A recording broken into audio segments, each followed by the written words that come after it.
Hadsizliğin hesabını sonra görürüz. Söyleyin şuna gelsin.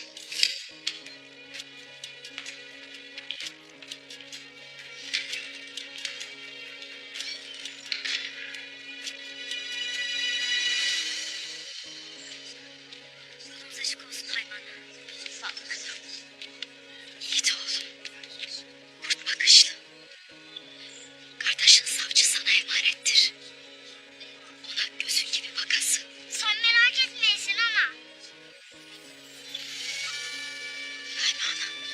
Kızım.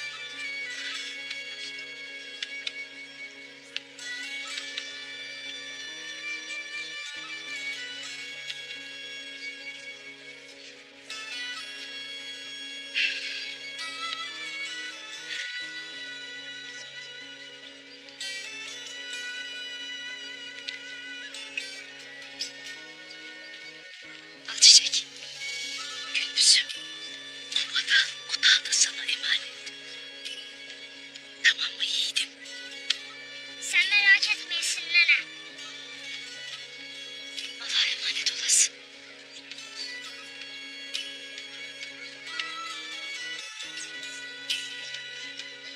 Kardeşim.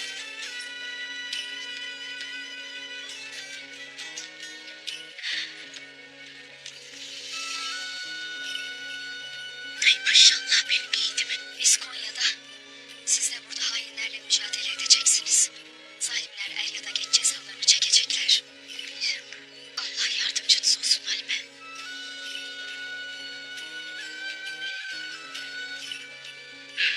Sungur Tekin obanın beyidir.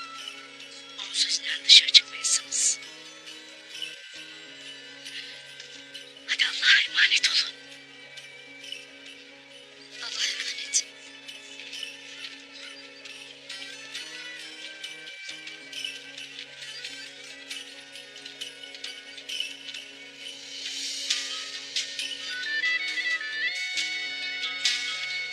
Bismillah.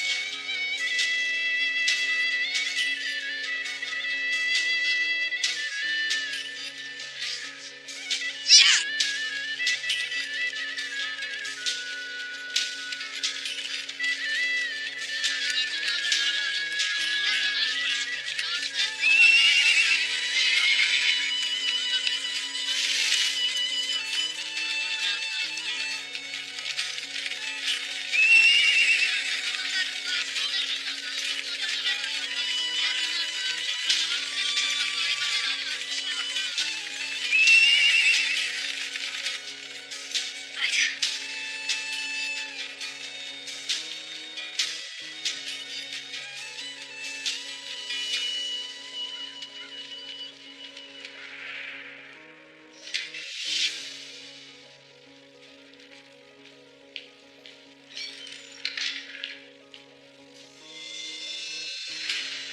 Ertuğrul Bey yıkılacak olan kaleye zorbalıkla kurulmuşsun.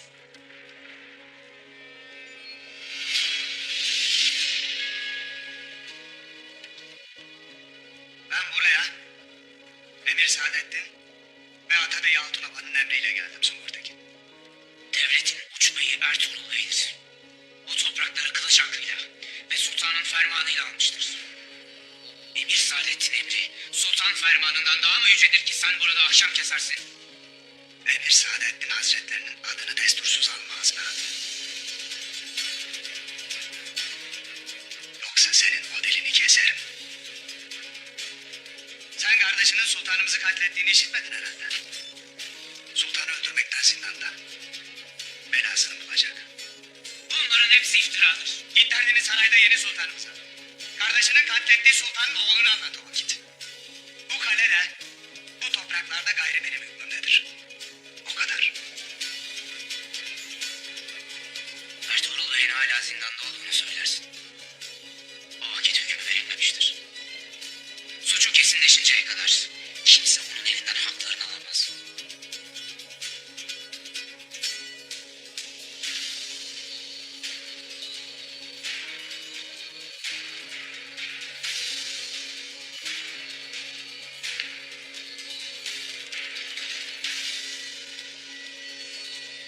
Sen de mi devlet buyruğuna karşı gelirsin? Bu devlet değil,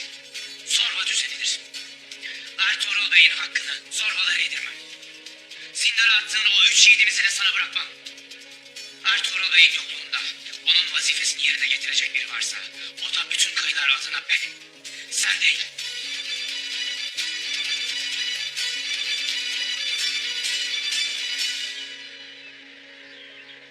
Ertuğrul'un zehirli dilini en iyi ben bilirim. Bir kez yürekte kök saldı mı söküp atmak ne mümkün. Zindanda zincire bağlıyken öldürmesi en kolay. Tez zamanda halledelim bu işi. Asla. Ertuğrul'un ispat edebileceği hiçbir şey yok. Sultanımız da Ertuğrul'un laflarına kanıp anasını itham etmeyecektir. Herkes için de böyle bir şey yaparsa bu onun sonu olur. Emir Saadettin doğru söyler. Yarın bu iş bitecek. Sultanın içini kemiren bütün şüpheler dinecek. Şimdi biz devletin yeni nizamını konuşalım. Her şey hazır Mahperi Hatun. Ordudaki en aşağı rütbeden subaşılığa, saraydaki ahır emirliğinden pervaneliğe ve hatta adalet divanına kadar her yere adamlarımızı yerleştireceğiz. Bunlar bize sorun yaratmazlar inşallah. Merak etmeyesin Altunaba. Hepsi hususi yetiştirilmiş sadık adamlardır.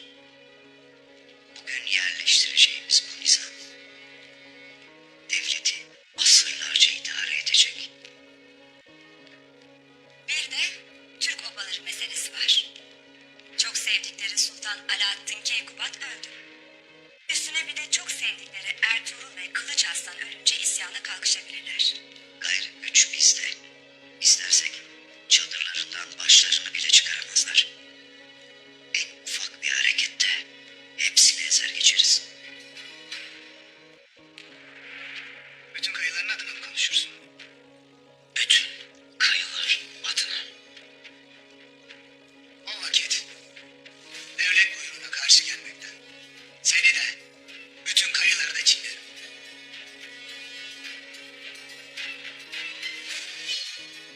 Sen eğer Ertuğrul Bey'in hükmü kesinleşmeden Artuk Bey'i, Turgut Bey'i ve Bamsı Altbaşı'nı idam edersen biz bütün kayılar bir olup bu kaleyi senin başına yıkarız. O vakit bütün oba beyleriyle birlikte gel kaleye. O 3 haini nasıl sallandıracağımı görürsünüz.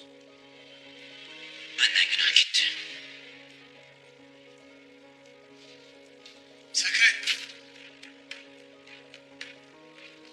Sakın yanlış bir şey yapma Sungurtekin. Bütün Süleyman Şahoğulları'nın kanına bulaştırma elimi. Kayı obalarını başsız bıraktırma bak. Buraya yeni geldim. Kardeşinle bir olduğunu düşünmek istedim.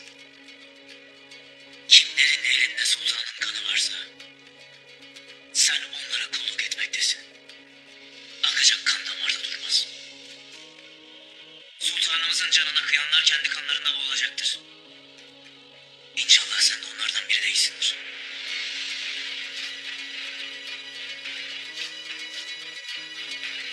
Kafa!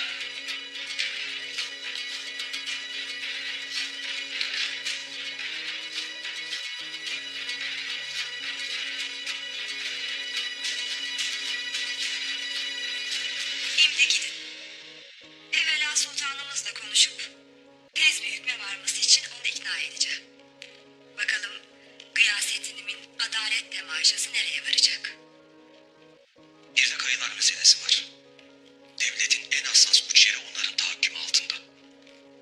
Türk beyleri kayıtsız şartsız Ertuğrul'a itaat ederler. Ertuğrul öldükten sonra orası çok karışacak. Merak etmeyesin Altunaba. Kaledar Günalp Bey, Karacahisar'da vazifesinin başına geçti.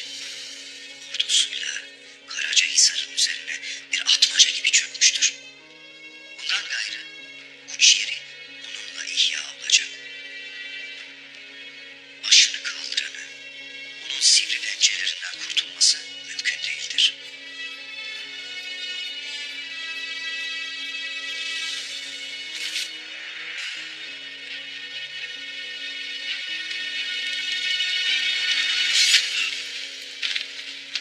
Katiller! bu soysuz gibi olacak. Şimdi bana diyesiniz. Sultan Gıyasettin'in tahta geçmesine isyan edenlerin başında kim vardı? Sultan Alaaddin'in vasiyetine, Veliaht Kılıç Arslan ve devlete sadık olan herkes.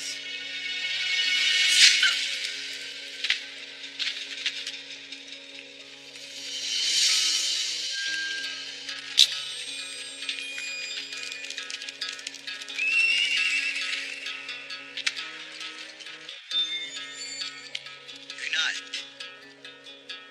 Sevgili yiğit evladım. Sadık kaledarım. Bakıyorum Ahlat'tan elin boş gelmemişsin. Sultan Gıyasettin'e isyan edenleri de getirmişsin bana. Emir Hazretleri, çok şükür ki siz itibarımız tertemiz. Vazifenizin başında bulun. Sultanımız Gıyasettin'in masum olduğumu anlayacağına zerrece şüphem yoktu. Allah masumların yanındadır. Çok şükür.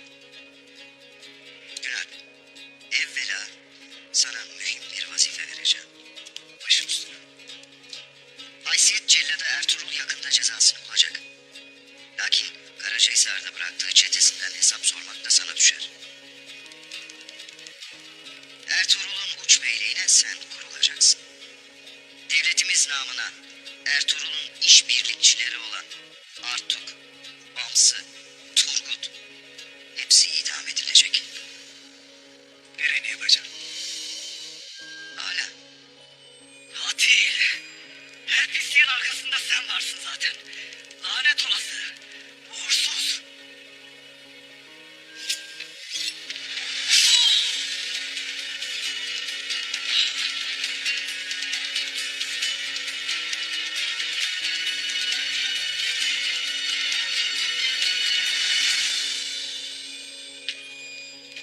Bunlarla vakit kaybetmeyesin Günal. İmdi doğru Karacahisar'a git. Sultanımız da ben de sana güveniriz. Emrin başım üstüne. Gidelim.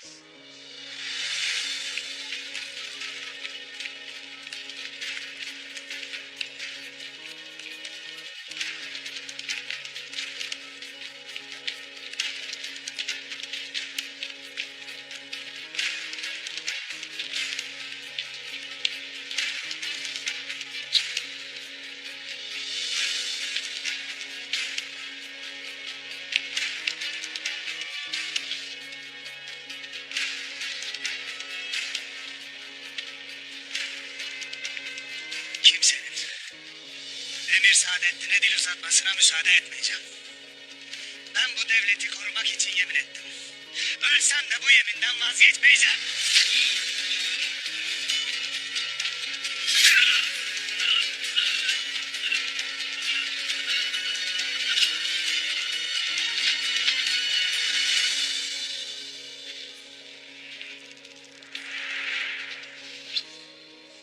Karacahisar'a gidiyoruz.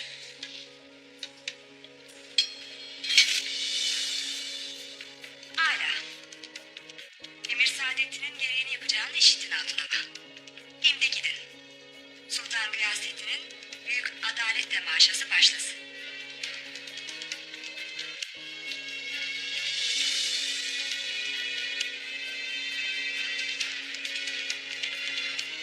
Kapı.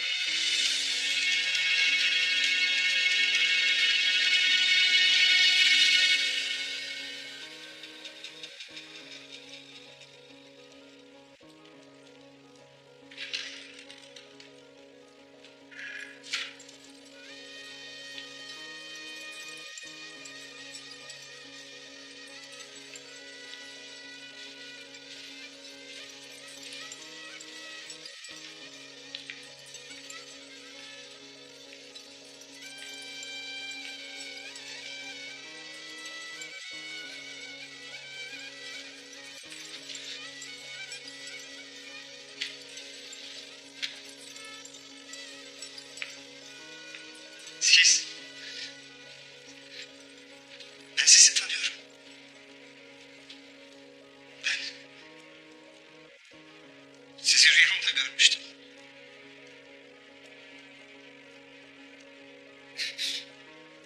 Lakin bu çok zor. Bu imkansız. Yoksa gene rüyada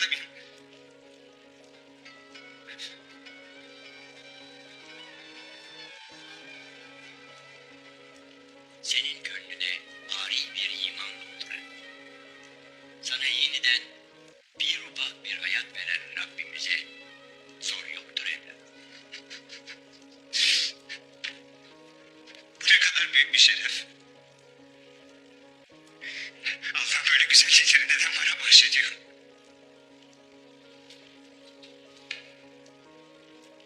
Bizler ancak Rabbimizin önünde diz çökeriz. Müminler ancak kardeştirler. Ayağa kalk. Kucaklaşalım be kardeşim.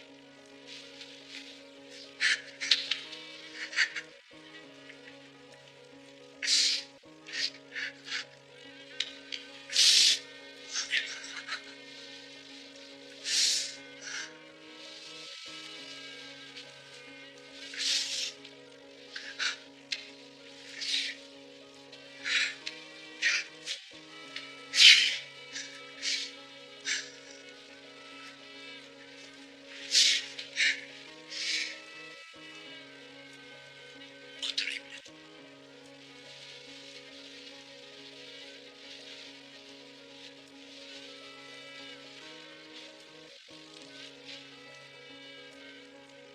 Yaralı olduğunu işittim. Evde nasılsın? Çok iyiyim efendim. Sağ olun. Yaralarım ağırdı. Çok acı çektim lakin şimdi iyiyim. Alpler sağ olsunlar. Bana çok iyi baktılar. Bana Kur'an-ı Kerim bile okudular. Bu benim ruhuma, bedenime, yaralarıma, acılarıma bile iyi geldi.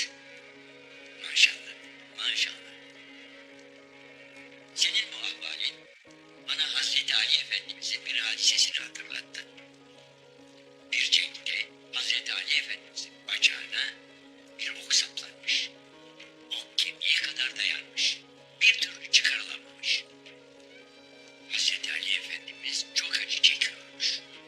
Hekim, bu ancak acıyı hissettirmeyecek bir ilaç verilirse çıkartılabilir demiş. Hazreti Ali, ilaca ne hacet? Ben namaza durunca oku çıkartın demiş. Nitekim Hazreti Ali namaza durmuş. O namazdayken oku kuvvetle çekip çıkarmışlar. Hazreti Ali namazda öyle bir vecd içine girmiş ki namazı bitince oku çıkardınız mı diye sormuş. Oysa ok çoktan çıkarılmış. İşte Ahmet evladım, bizim için ruha ve bedene lazım olan şifanın özü namazda ve Yüce Kur'an-ı Kerim'in zikrindedir. Namazı öğrenmek benim de aklımda ve kalbimdeydi. Ancak yaralarım çok ağırdı. Bu anlattığınız hadise beni çok etkiledi. Namaza karşı olan isteğimi alevlendirdi.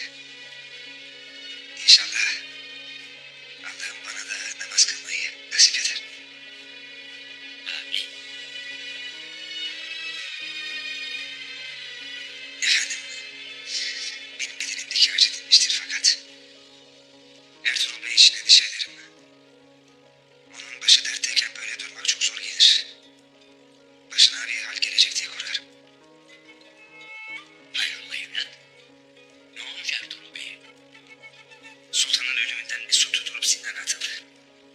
Yarın hükmü verilecek. İdam cezası verilecek diye korkarım. Devlete karşı gelmemek için burada durup böyle bekleriz lakin zorumuza gider.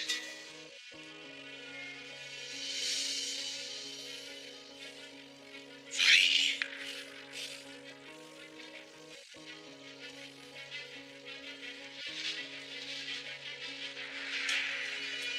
Ertuğrul Bey gibi devletimize ve sultanımıza birçok hizmeti bulunmuş bir yiğide bu zulmü nasıl reva görürler? Belli ki makam hırsıyla gözü kör olmuş kişiler devletimizi kuşatmışlar. Ruhları kararmış kişiler alem İslam'ın hamisi olan Selçuklu devletine zarar verecekler.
varmışken siz hangi yüzle huzuruma çıkmaya cüret edersiniz? Mahveri Hatun, Ertuğrul Bey'in suçu henüz ispat edilmemişken ona da bize de bu ettiklerimiz reva mıdır? Ah, doğru söylersin Halime Hatun. Sizi sırça köşklerde ağırlamalıydık. Mahveri Hatun, Ertuğrul Bey nice vakittir sultanımız için canını ortaya koyar. Devletimiz için fetihlere yürür. Devletimize ve sultanımıza olan sadakati herkes tarafından bilinir. Ertuğrul Bey'in sultanımızın canına kastettiğini söylemek, hakikate zulmetmektir. Alplerinizle, beylerinizle, siz de Ertuğrul'a kanmışsınız. Onun kibrini ve hırsını görememişsiniz. Oğlun olduğu için kabullenmen zordur belki. Lakin Ertuğrul, sultanımızı bizden koparan bir haindir. Ve cezası tez vakitte verilecektir. Mahveri Hatun, Ertuğrul Bey kibir ve hırsla hareket etmez. Hem sizin bu suçu ispat edecek bir deliliniz var mıdır? Bunların hepsi kuru bir iftiradır. Emir Saadettin'in oyunlarıdır. Kendi üstündeki kara lekeyi Ertuğrul Bey'imin üzerine bulaştırmak ister. Sizler de bu oyuna alet olmaktasınız. Emir Saadettin, devletine hizmetleri herkesçe bilinen önemli bir kişidir. Sultanımıza yakın olduğu için Ertuğrul onun makamına göz dikti. Ve Keferi'nin sözleriyle sultanımızın aklını karıştırmaya çalıştı. Lakin başaramadı. Şimdi adalet tahakkuk edecek ve Ertuğrul ibreti alem için idam edilecek. Ertuğrul Bey'in derdi ne bir avuç toprak ne de makamdır Mahveri Hatun. O yalnız hakkın önünde eğilir, yalnız hakkın davasına hizmet eder. Lakin görürüm ki sen dahil bu saraydaki herkes makam mevki önünde eğilirsiniz. Sen kimle konuştuğunun farkında mısın? Hadsiz. Tez sarayımdan defolun. Yoksa Ertuğrul'la birlikte sizi de dar ağacında sallandırırım. Ertuğrul Bey'imiz bu haldeyken bizim canımızdan pervamız yoktur Mahveri Hatun. Mahveri Hatun, biz buraya Ertuğrul Bey'in masum olduğunu söyleyip size yalvarmak için gelmedik. Biz zindana varıp helallik almak için geldik. Şimdi Ertuğrul Bey'i görmemize müsaade edin. Sultanımın canına kıyan bir hainin değil anasıyla hatunuyla görüştürmek, önüne bir kap aş, bir kap su verilmesine dahi müsaadem yoktur. Şimdi tez huzurumdan çıkıp sarayı terk edesiniz. Hadi kızım. Baksana. Yüreği taşlaşmış. Ne sözümüzü dinler, ne acımızdan anlar.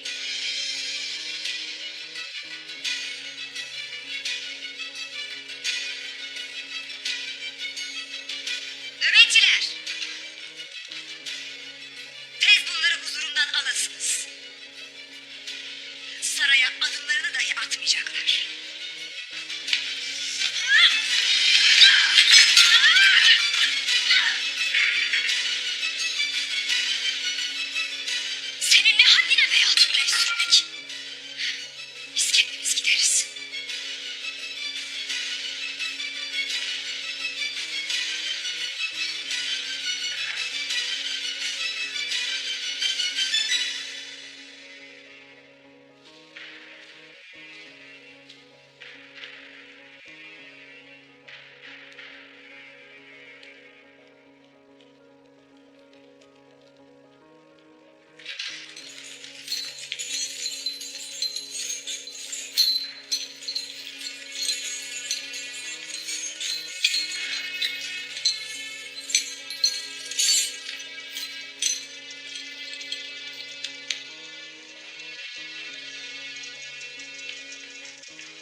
sırf bunu söylemek için beni huzurunuza getirmediğinizi iyi biliriz sultanım.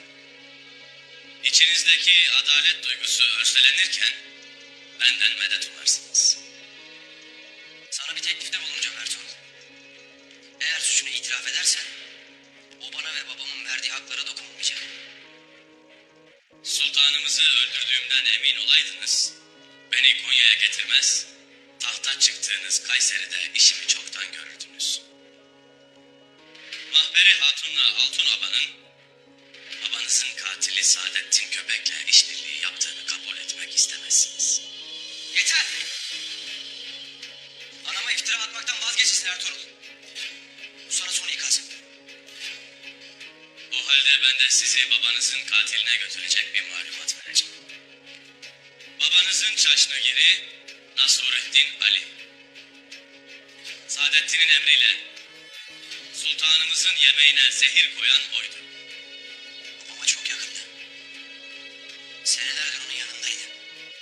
Şimdi de kelleni kurtarmak için ona mı iftira atarsın?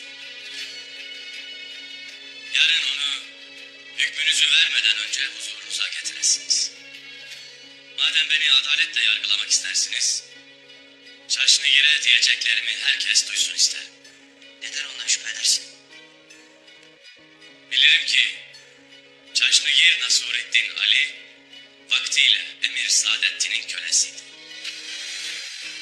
Onu saraya sokan da, babanızın yanında tutan da Emir Saadettin'di. Dediğini yapacağım Ertuğrul. Hala itiraf edip babanı kurtarabilirsin. Yalanla ne adalet ne de devlet abad olur. Evvela siz bunu öğrenesiniz sultanım. Babamın ikbali için bugün yalan söylersem yarın o yalanın zehri daha büyük acılar açar başımıza. Evlatlarıma, kayılara öyle kirli bir miras bırakmayacağım. Sözlerimin sonuna kadar arkasındayım. Adalet üzere olasınız sultanım. Sakın ola babanızın katillerinin elinde murdar olmayasınız. Yalan. Senin söylediğin her söz yalan. Hala beni kandırmaya çalışırsın. Anam masum. O asla babamı öldürmez. Hala şüpheleriniz var içinizde bilirim. Siz de sultanımız gibi yiğit ve adilsiniz. Genç yaşta kimsenin yüklenemeyeceği büyük bir yük aldınız omuzlarınıza. Bu yükün altından hakkıyla kalkabilmeniz için adil olasınız. İnanırım ki içinizi kemiren şüpheler sizi hakikate götürecektir. Götürün bu adamı huzurumdan.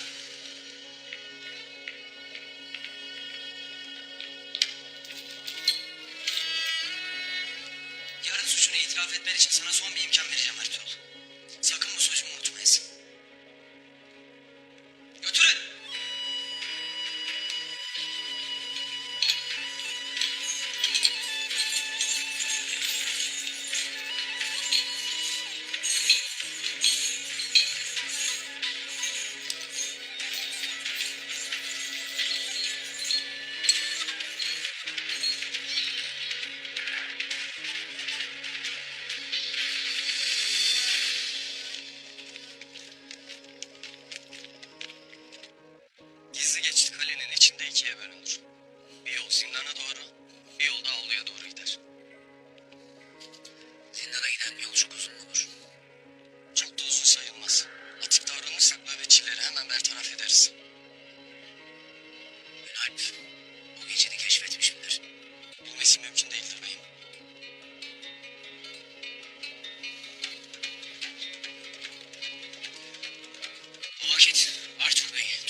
sızmış yılanların elinden kurtaracağız.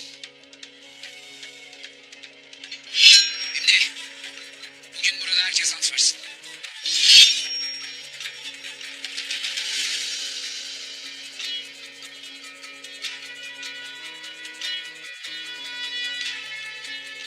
Devletimiz için, yurdumuz için, kanımızın son damlasına dek mücadele etmezsek, gök pusatlar bedenimize girsin, kızıl kanımıza bulanıp çıksın, gök girsin kızıl çıksın, gök girsin kızıl çıksın, gök girsin kızıl çıksın, gök girsin kızıl çıksın, gök girsin kızıl çıksın, gök girsin kızıl çıksın, gök girsin kızıl çıksın.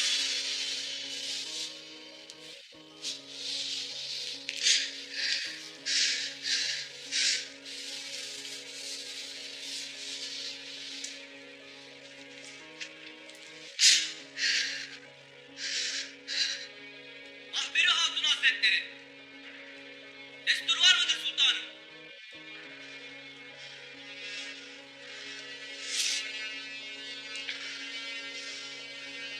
Gelsin.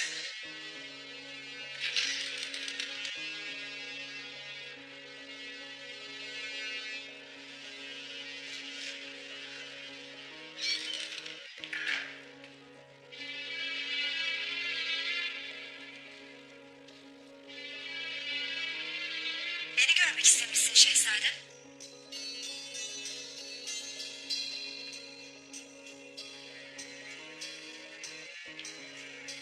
Caştigir Nasurettin Ali. Sultan olur olmaz Emir Saadettin'i affedip Caştigir Nasurettin'in makamlarını yükseltmemi istedim benden. Ne demek istersin oğul? Babam.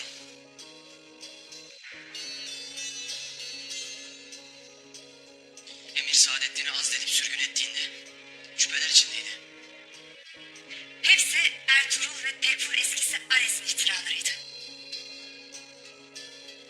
Hainin kim olduğu ortaya çıktı. Hala neyin peşindesin sultan? Emir Saadettin'le aranda ne bağ var ana? Bana hakikati söyle. Emir Saadettin. Sultanımız senelerce hapis yatıp çıktığından beridir ona hizmet etti. Ömrünü ona ve devletimize adamıştır. Dahası yassı çemen...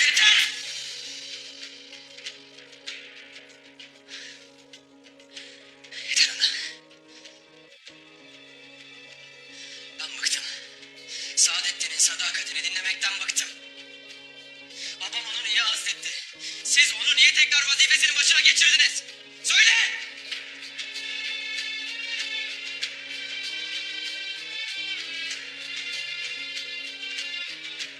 Ben gidip Saadettin'le konuşacağım. Ertuğrul seni de baban gibi sözleriyle zehirlemiş. Ne yaptığını bilmezsin. Yarın kurulan mecliste hüküm vereceksin. Yeter.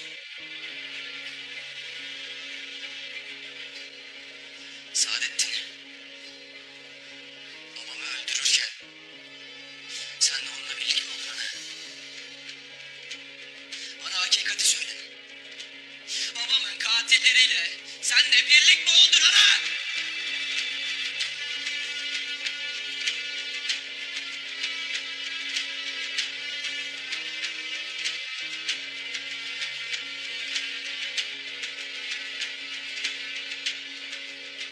Köpek sadece benim verdiğim emirleri yerine getirdi. Tıpkı Altın Aba gibi.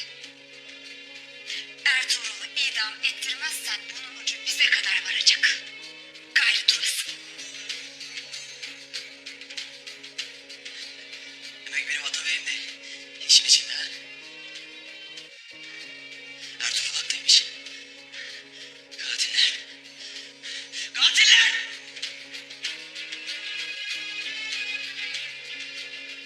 Ana sen ne ettin? Nasıl yaptın?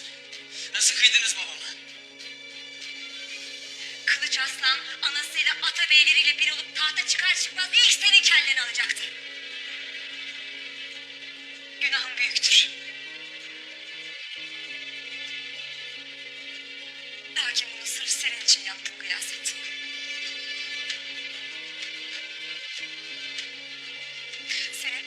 işe karıştırmamak için yaptım.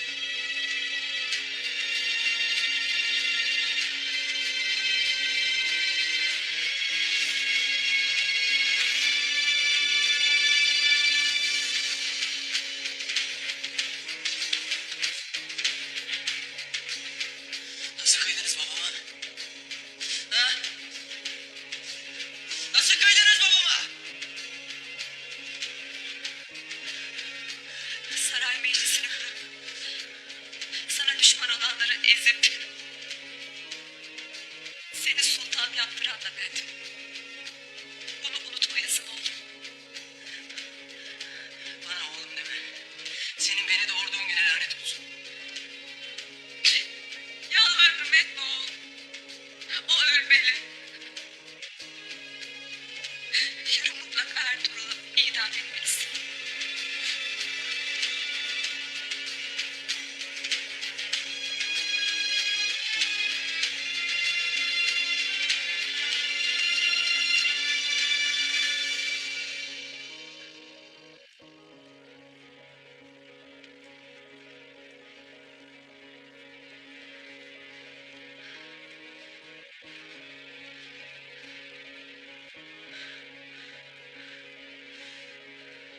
Şerefimiz için Ertuğrul ölecek. Ama şunu bilesin ki sırf devletimizi ve soyumuzu kirletmenize mani olmak için onun kanına gireceğim. Onun tek suçu babama olan sadakatiydi.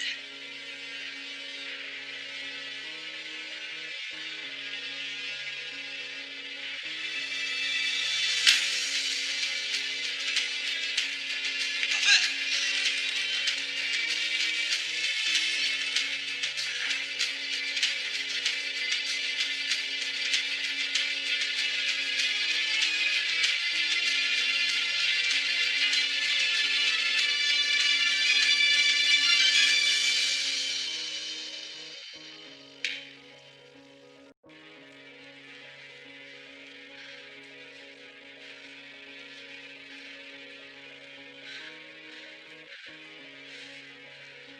Şerefimiz için Ertuğrul ölecek. Ama şunu bilesin ki sırf devletimizi ve soyumuzu kirletmenize mani olmak için onun kanına gireceğim. Onun tek suçu babama olan sadakatiydi.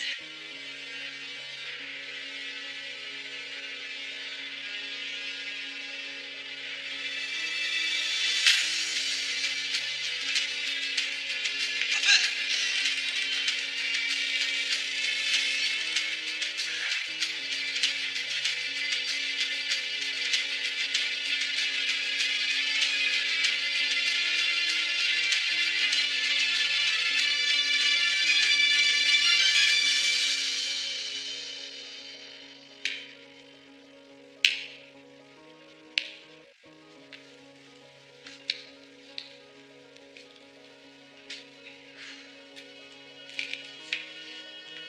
Sungur Tekin Bey, Kaleder Günalp'le konuşmaya geldiyse onun ettiklerini yanına koymayacaktır. Biz de yese kapılmayalım. Kardeş, bizlerle daha asi gelmeyelim diye teslim olduk. Lakin o kaledar mıdır nedir? Sungur Tekin Bey'imi dinlemez ise ahanda bu demirleri kırar, kaleyi yeniden başlarına yıkarım.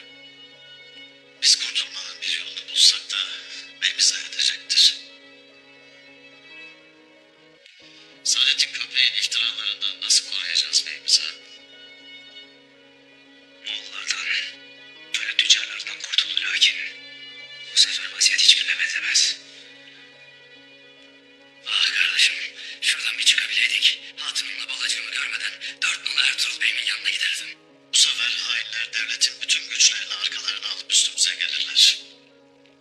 Beyimizin akıbeti her ne olursa olsun asla onun yolundan dönmeyeceğiz.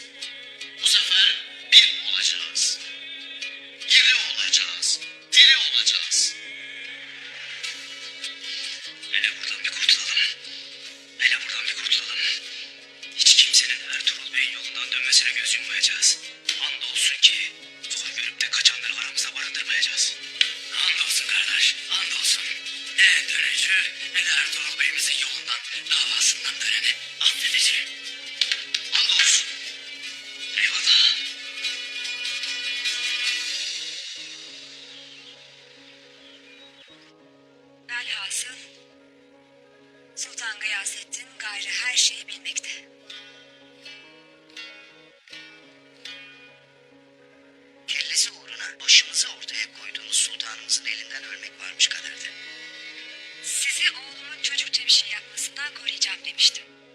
Dediğimi de yapacağım. Size dokunmasına asla müsaade etmeyeceğim. Evvela beni öldürmesi gerektiğini bilmekte. Sultanımızın bize olan öfkesine nasıl mani olacaksınız? Oldum bile. Gece kılıcını alıp Saadettin'in hesabını görmeye gelecekti. Onu durdurdum. Nasıl? Kol kırılır, yen içinde kalır Saadettin. Babasını zehirleyip saltanatı ele geçiren bir sultan olmak istemez. Ya Ertuğrul? Saltanatının şerefini korumak için sultanımız yarın Ertuğrul'u idam ettirecek. Hala.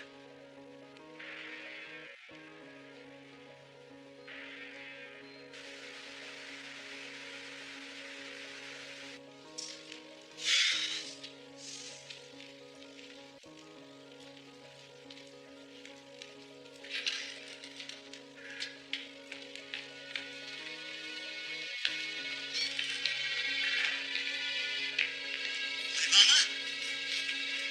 Halime Hatun!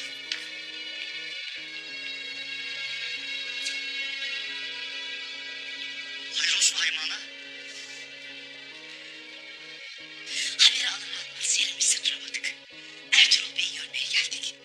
Lakin Mahperi Hatun buna mani oldu. Sarayda durmamıza da müsaade etmedi. Yolda Günkurt'a rastladık. Emir Saadettin denen hain oyunlarında yalnız değildir. Mahperi Hatun'la ittifak olduğu aşikardır.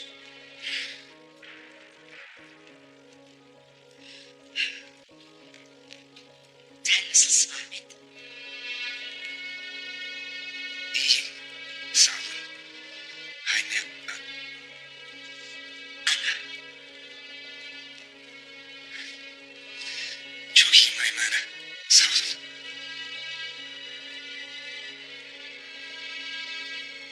Ertuğrul Bey'imize kurulan tuzakların farkındayız Hayman. Beyimizi kurtarmak için kendi canımızı ortaya koyacağız. bilirim evladım, bilirim. Alplerle konuştuk Haymana. Önce hükmü verilmesini bekleyeceğiz. Eğer Ertuğrul Bey'imiz için idam hükmü çıkarsa o zaman idam yerine basıp beyimizi sağ salim kurtaracağız.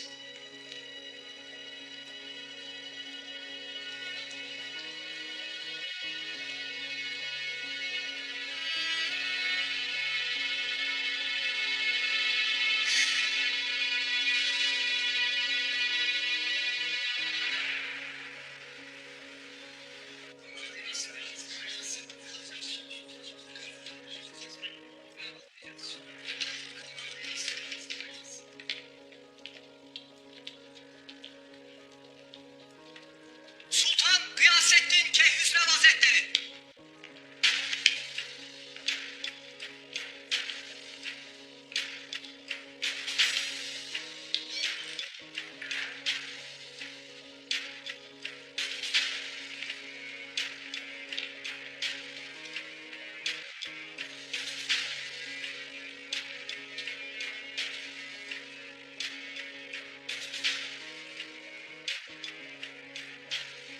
Ertuğrul Bey getirin.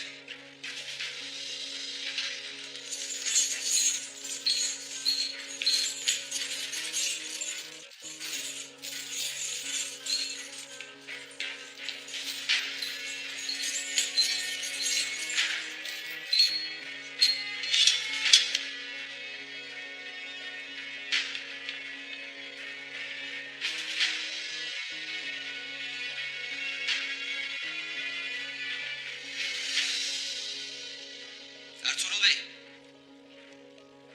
Sultan Alaaddin Keykubat Hazretlerini öldürmekten yargılanmaktasın.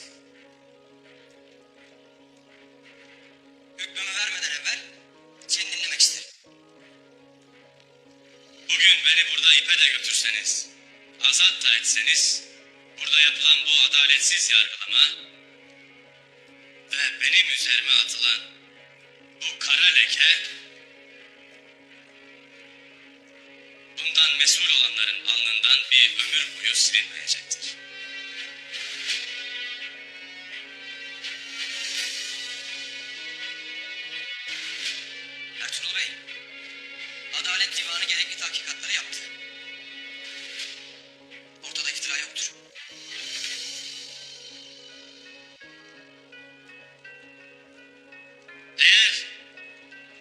adalet divanınız adil olsaydı, siz de hakikatlere göre hüküm verseydiniz, bu meclistekilerin yarısı burada olmazdı.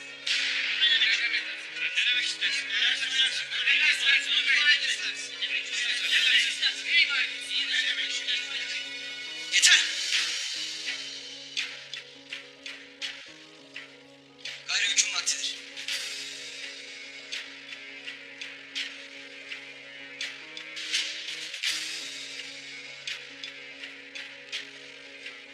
Hükmümdür. Kayı Bey Süleyman Şahoğlu, Ertuğrul Bey'i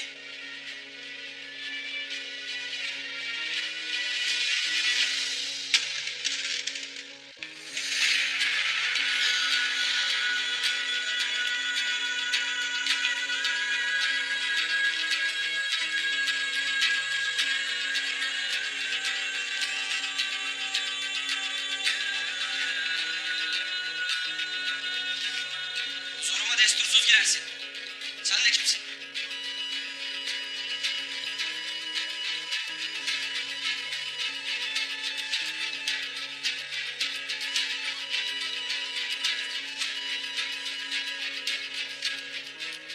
Adaletten sapanlara Allah'ın gazabını hatırlatmaya gelen bir kayıp.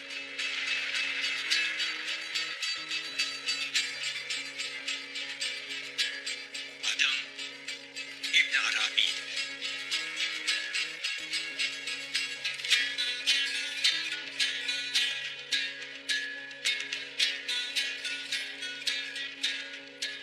Ya Rabbi.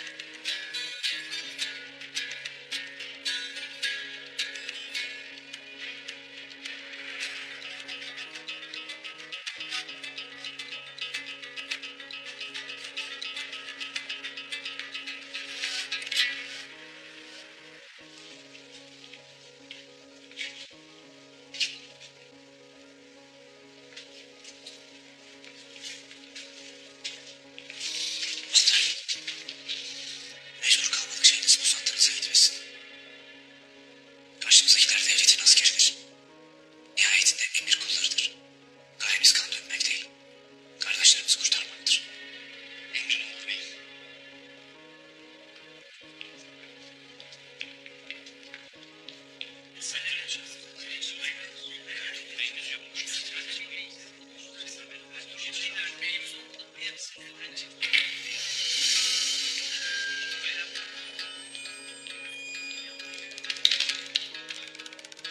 Hoş gelmişsiniz beyler.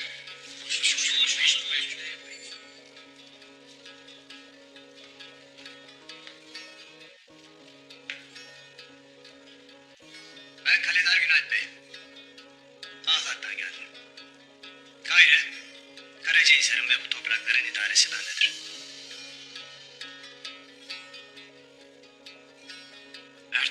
Ertuğrul Bey'iniz, sultanımızı zehirleyip onun canına kıymaktan hükümlüdür. O ve onunla işbirliği edenler cezalarını çekecekler. Olmaz öyle bir şey. Böyle bir şey mi olur? Böyle bir şey, böyle bir şey yapmaz. Beyler!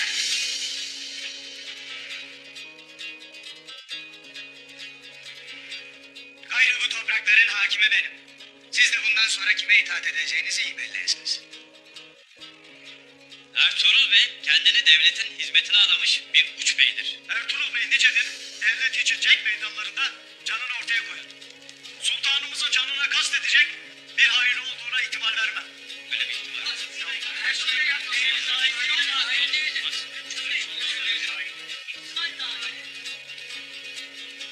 Siz ne ihtimalinden bahsedersiniz beyler? Koskoca Selçuklu devleti tahkikat yapmış, kanaat getirmiş ki hükmünü vermiş. Bu düzen kimseyle kaim değildir. Çok şükür Allah'a ki devlet ve töre hala ayakta.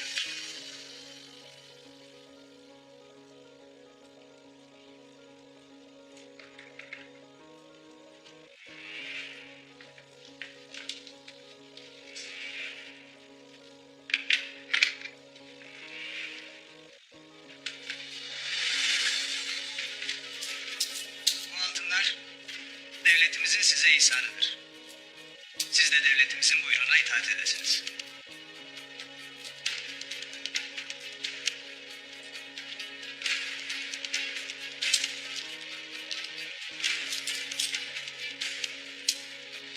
Şayet devletimizin buyruğuna itaat etmeyip baş kaldırmaya kalkan olursa sıra onlara da gelecek.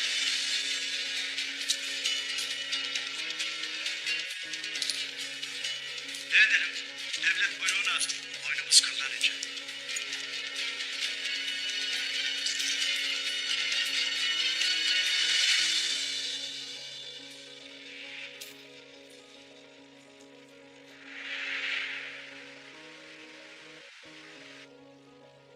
Merhum Sultanımız Alaaddin Keykubat Hazretleri size hürmet ederdi. Şimdi burada bulunma sebebiniz ne ola?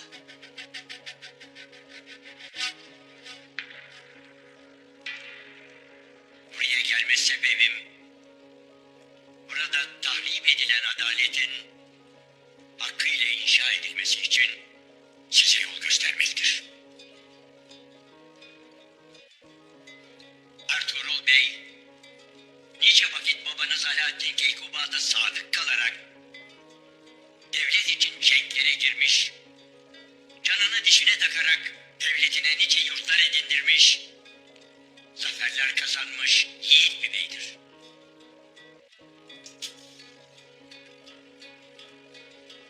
Şimdi bir kara iftira ile Ertuğrul Bey'e reva görülen bu muamele vicdana da, merhamete de, adalete de, hakikate de zulümdür.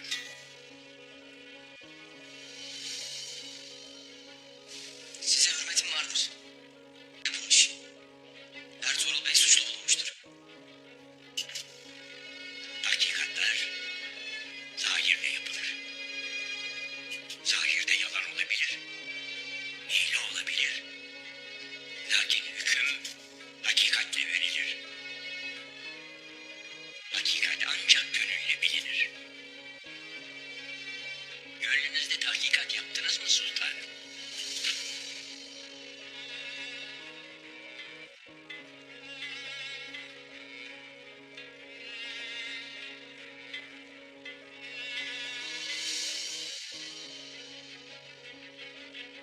Gözlerinizde gördüğüm tereddüt, vereceğiniz karardan emin olmadığınızı gösteriyor. Belli ki gönlünüzde yaptığınız tahkikat, Ertuğrul Bey'in suçlu olduğuna sizi inandırmaz.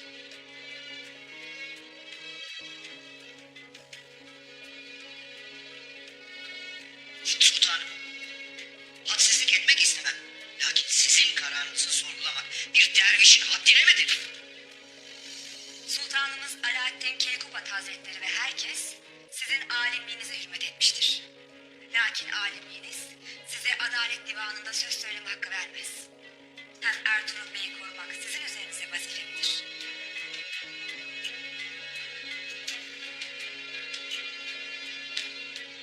Peygamber Efendimiz haksızlığa karşı susan dilsiz şeytandır buyurur.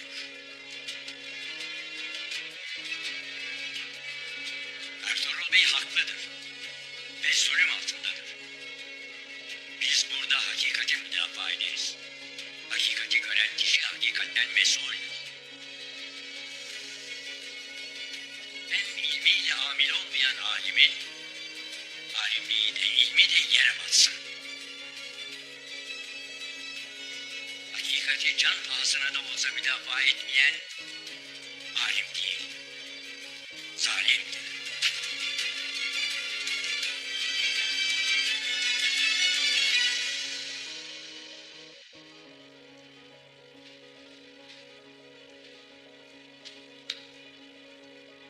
Ben Ertuğrul Bey'in masum olduğuna inanırım. Buna kefilim.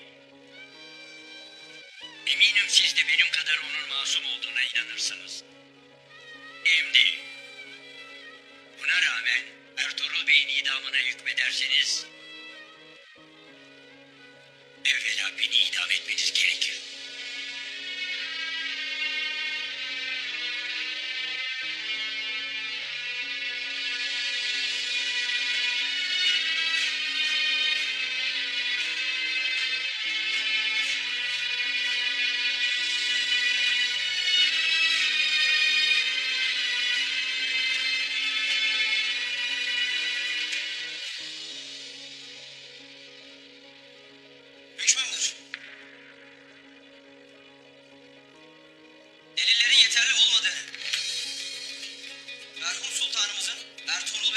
itimadını ve İbni Arabi'nin kefilliğini göz önünde bulundurarak Ertuğrul Bey'in masum olduğunu ve azat edilmesi gerektiğine kanaat getirdim.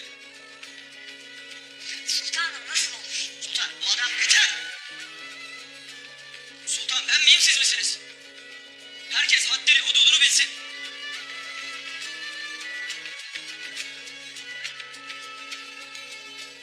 Ben hükmümü verdim. Herkes buna biat edecek. Şimdi itirazı olan var mı?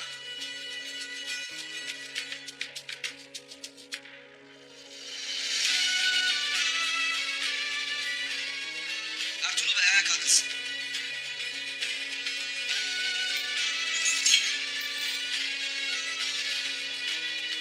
Bir diyeceğim var mıdır Ertuğrul Bey? Bugün burada İbni Arabi vesilesiyle tecelli eden adalet inşallah daim olur sultan. Allah size de devletimize de zeval vermesin. Şimdi obanın ve merhum sultanımızın verdiği vazifelerinin başına geçilsin.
Elimi Süleyman Şahoğulları'nın kanına bulaştırma dedim.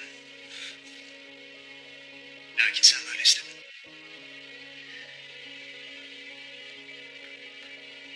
Avluya birer dar ağacı da bunlar için kur.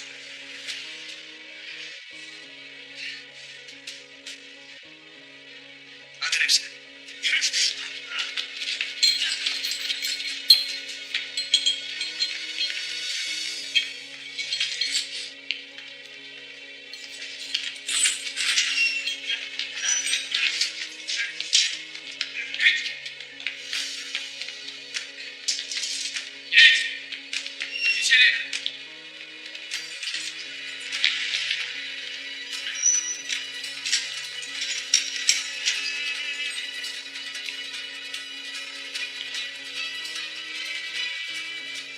İyi misiniz kardeşler?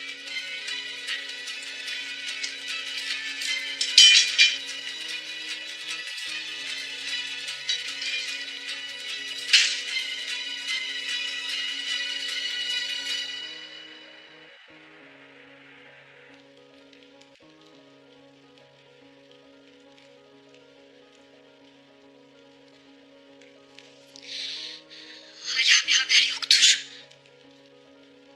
Öyle beklemek beni yiyip bitirir ana. Halime Hatun. Yarın sabah erkenden yola çıkarız. Verilecek bir tane canım kalmıştır, o da Ertuğrul Bey fedadır.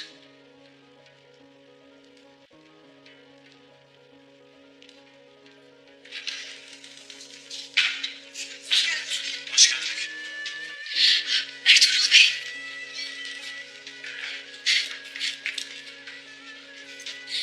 Hoş geldin. Hoş geldin Halime. Hoş geldin.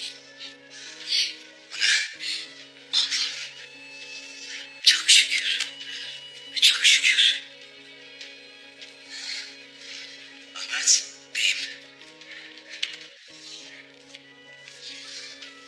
İyi gördüm seni. iyiyim. Sen nasılsın? Yedim. Ey maşallah. Ey maşallah.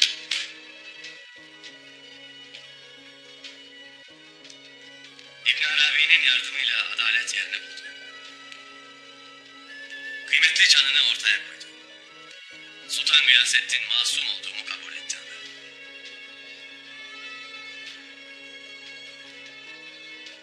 Adaleti tecelli ettiren Yüce Allah. Bizler yalnızca vesileyiz. Biz Hakk'a hizmet edenin hizmetkarıyız.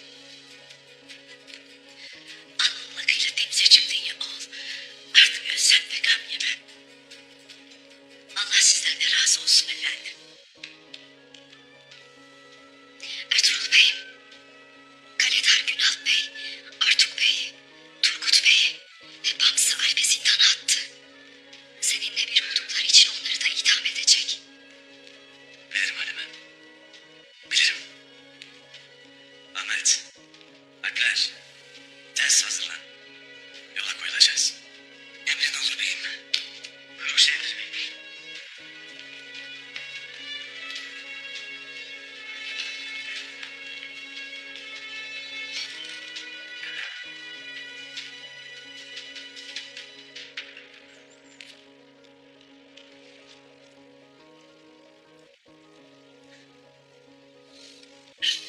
Biraz daha tez davransaydık hepimiz kurtulmuştuk.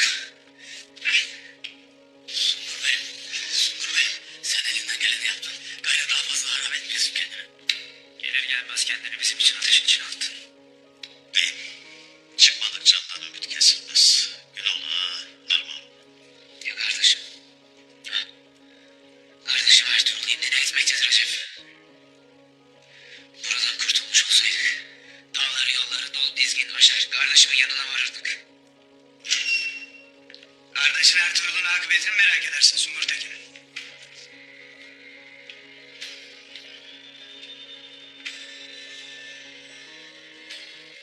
Bugün onun hüküm günüydü. Çoktan ilan edilmiştir. Zerrece adalet varsa beyimiz buraya dönecek. Hiç umutlanmayın. Onun naracı da sizinkiler gibi çoktan hazır edilmiştir. Bugün adalet diye dayattığınız zorba düzeniyle bize galebe çaldığınızı sanırsınız.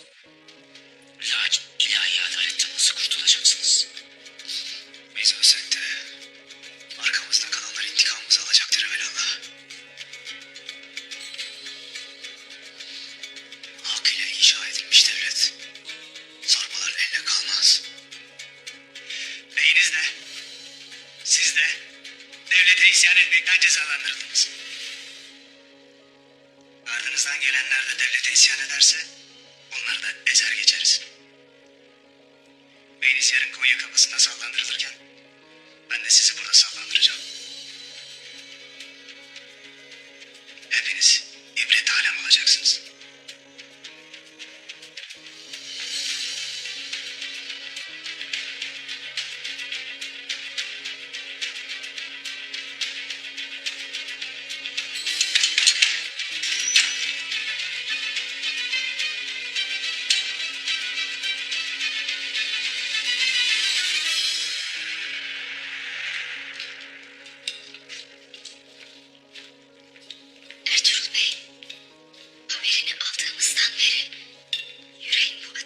daha beter yandı. Saraya kadar geldik. Lakin seni görmemize dahi müsaade etmediler.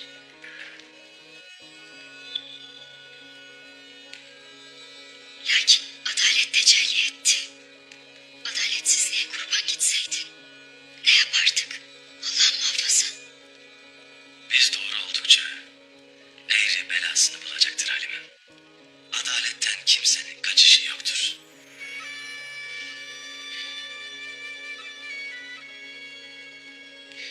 Şimdi ne yapacağız beyim? Bu mesele burada bitmiş değildir Halime. Sultan Gıyasettin anasının da Atabey'inin de Saadettin'le bir olup babasını öldürdüğünü bilir. Lakin anasının şerefini korumak için susacaktır. Bundan gayrı Saadettin sultandan daha kudretlidir. Halime, gayrı sırtımızı yasladığımız bir devletimiz yoktur. Ne yapacağız Ertuğrul? Şimdi bizim için yeni bir kapı aralanmıştır. Lakin bu kapının eşiği dar, geçidi ateştendir. Lakin bilirim ki akıbeti hayırdır. Biz yürüdüğümüz yolda bakmadan, usanmadan azimle yürümeye devam edeceğiz. İnşallah Allah'ın yardımı da bizimle olacaktır. Haydi, yola çıkma vaktidir. Gidelim beyim.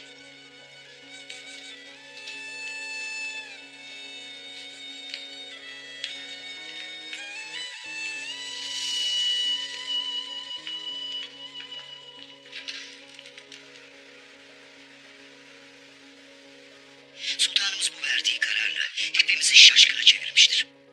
Meczup bir dervişin sözüne uyup onu azat etti. Bu olacak şey değildir. İnşallah bu devletimiz için kurduğumuz güçlü ittifaka zarar vermeyecektir. Bundan şüphen mi var Saadet? Oğlum kendince gereğini yaptı. Biz de gereğini yapacağız. Altınova, Şehzade Kılıç Arslan'la anasını öldürmek için yola koyuldu bile. Hala. Emin olun ben de Ertuğrul için gereğini yapacağım. Günalp, söylediğin kadar Ertuğrul'un dişlerini sökecek kadar kudretli midir Saadettin? Ziyadesiyle. Sadece bu da değil Mahperi Hatun. Ertuğrul Karacahisar'a vardığında en güvendiği beyleriyle alp başını ölmüş olacak. Bu kadar da değil Mahperi Hatun. Evvela devletimizin batı sınırında sulhu temin edip Ertuğrul'u oğlunu öldürdüğü Bilecik Tekfuru'nun önüne atacağım. Devlet tecrübenle göz doldurursun Saadettin. Vazifenin bir hakkın yerine getireceğinden tereddütüm yoktur. Lakin benim bir tereddütüm vardır.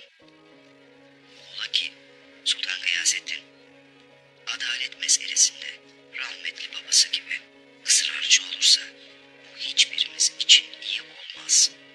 Oğlumun ellerini istemeden de olsa babasının kanıyla yıkadım. O eller ömür boyu bana hizmet etmeye mecbur olacak. Allah sizi başımızdan eksik etmesin Mahperi Hatun.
olacak.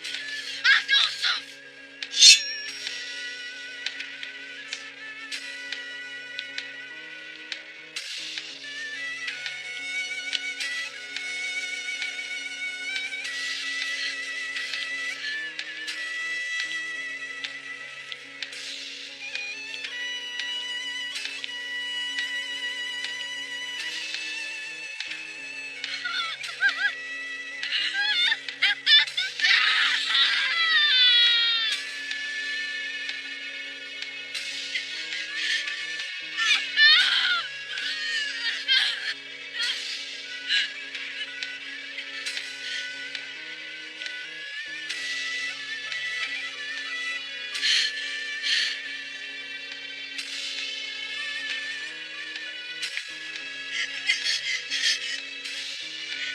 Cömert Bey. Ettiğinin bedelini er geç ödeyeceksin. Masumları kırarak, fethettikleri kalede onları asarak kendi ölümüne hazırlarsın.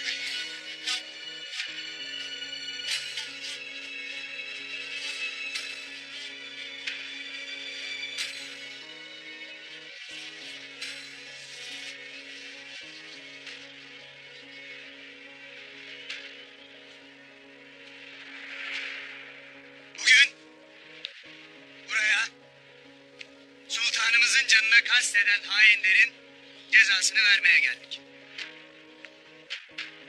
Bu ceza burada kesilip bitmeyecek. Sefere giderken şehit ettikleri yiğit sultanımızın vebaliyle mezarlarında da rahat edemeyecekler.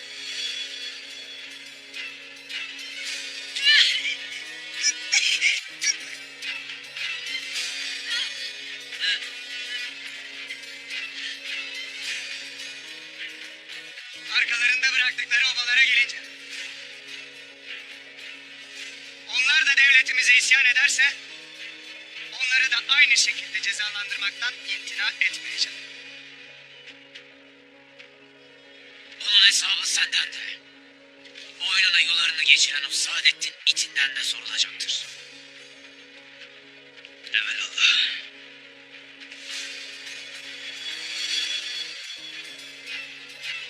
Murat Bey, bir ölür, bin diriliriz inşallah.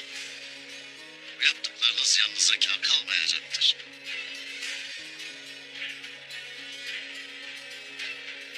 Kimsenin devletimize isyan etmesine izin vermeyeceğim.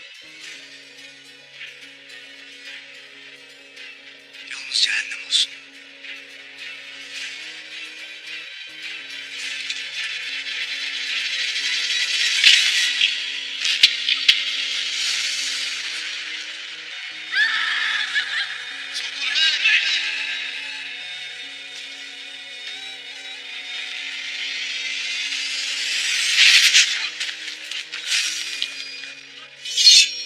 Kim yaptı bunu?